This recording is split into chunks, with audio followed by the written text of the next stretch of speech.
Welcome sa Philippine Island Weather Update. Lagi ninyong kasama sa balitang panahon ngayon.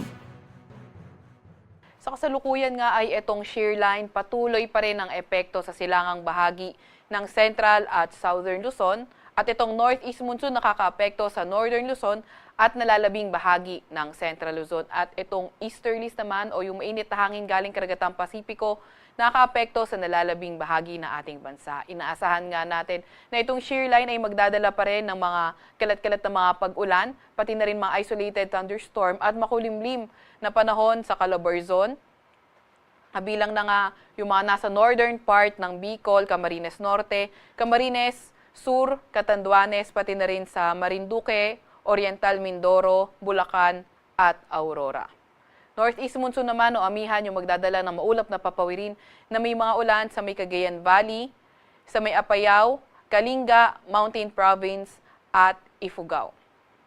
Mas magandang panahon naman ang inaasahan natin sa Ilocos Region, nalalabing bahagi ng Central Luzon, kabilang na nga ang Metro Manila, kung saan may mga tsansa lamang tayo ng mga mahihinang pag-ulan at sa nalalabing bahagi ng ating bansa, may mga tsansa naman tayo ng mga localized thunderstorm. Sa kasalukuyan rin naman ay wala tayong namomonitor na low pressure area or bagyo sa loob or malapit sa ating Philippine Area of Responsibility. Meron din tayong nilabas na weather advisory kung saan ngayong araw hanggang bukas ng hapon inaasahan natin yung mga malalakas to intense rains sa lugar ng Camarines Norte at Quezon. Kapag heavy to intense rains, asahan nga natin yung numerous flooding events, lalo na sa mga area na urbanized, low-lying or near rivers at landslide likely sa mga moderate to highly susceptible areas. Moderate to heavy naman ang mga pag-ulan sa Aurora at Camarines Sur, so possible ang 50 to 100 millimeters of rain. So kapag moderate to heavy, localized flooding posible sa mga areas na urbanized, low-lying o malapit sa river at ang landslide ay likely sa mga highly susceptible areas. Bukas naman ng hapon hanggang Thursday ng hapon, heavy to intense na mga pag-ulan sa Quezon ang ating inaasahan.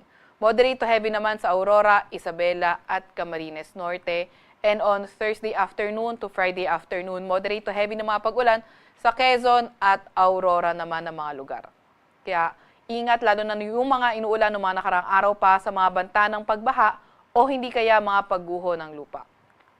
Para naman sa lagay ng ating panahon bukas, inaasahan pa nga rin natin na itong shear line ay posible pa rin na magdala ng mga paulan at mga isolated na thunderstorms sa hilagang bahagi ng Bicol Region, Marinduque, Oriental Mindoro, pati na rin sa may Aurora at Quezon area.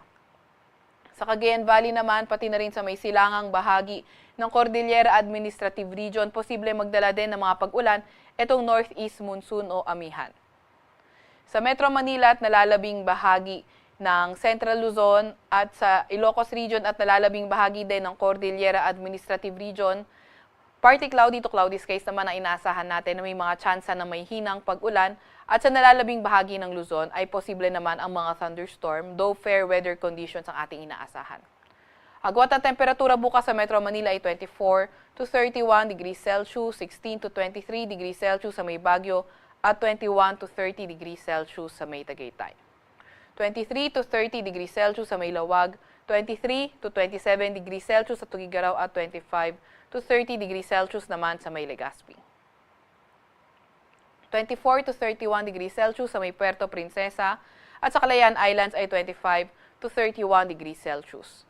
Para naman sa lagay ng panahon bukas sa may Visayas at Mindanao area, asahan natin for tomorrow sa silangang bahagi ng Mindanao, posibleng maging maulan at may mga kasama itong thunderstorm.